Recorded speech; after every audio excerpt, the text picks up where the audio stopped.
Good morning from Temanggung, actually a village half an hour outside of Temanggung, which is basically in the heart of central Java, and we're gonna spend the weekend with our Indonesian in-laws. So I'm gonna show you what it's like to stay in an Indonesian village. I'm gonna give you a small house tour because this house is actually very typical for Indonesia, because if you come inside you have a ruang tamu, like a guest room, and this is like the formal meeting area. When guests come, you sit down here, usually on the floor, and have snacks. And this is like a room that we don't really have in Germany actually. If we go to the next room, you will see the family room. This is the living area where usually everyone hangs out and eats. It's really typical to sit on the floor as well. And yeah, this is where basically the family life happens.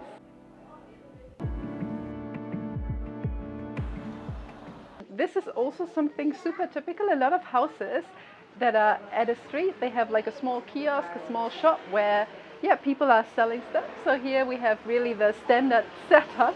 My personal favorites are Bang Bang and Choki Choki.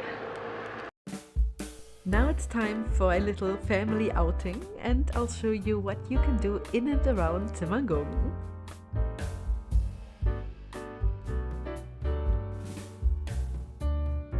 We've made it to Sigandul View. It's like a nice place to hang out with your family.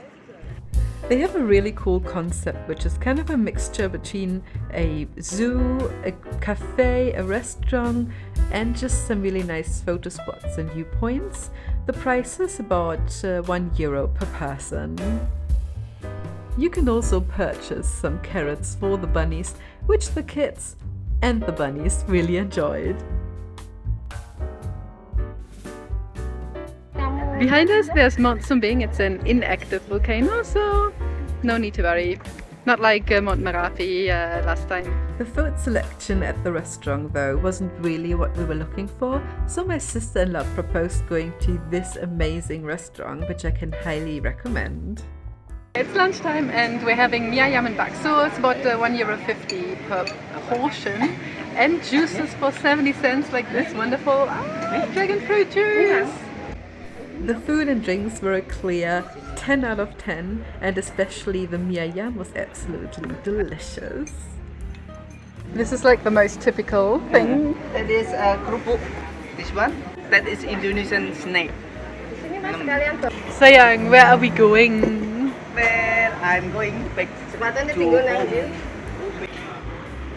In case you're wondering how much village life costs, we spent 60,000 rupiah for the 4 entrance tickets, and we spent 102,000 for lunch. So in total it's a little more than €10 for all of us, entrance fees and food, which is, I think, pretty good value for money. And if you're wondering where the money comes from, this machine actually turns rice plants into chicken food by grinding it multiple times. In the afternoon we went for a quick walk around the village, and there are some really cute streets with some street art as well, which I was really surprised by. Also we went to the market, but unfortunately it was already closed. We did get to see this pretty nice view though, and it even included a small waterfall. On our way home we grabbed some chicken satay for 20,000 rupiah, which is about €1.30. And we enjoyed our last evening, because the next morning we were on our way to Semarang. But that's a story for another day and another video. I hope to see you soon.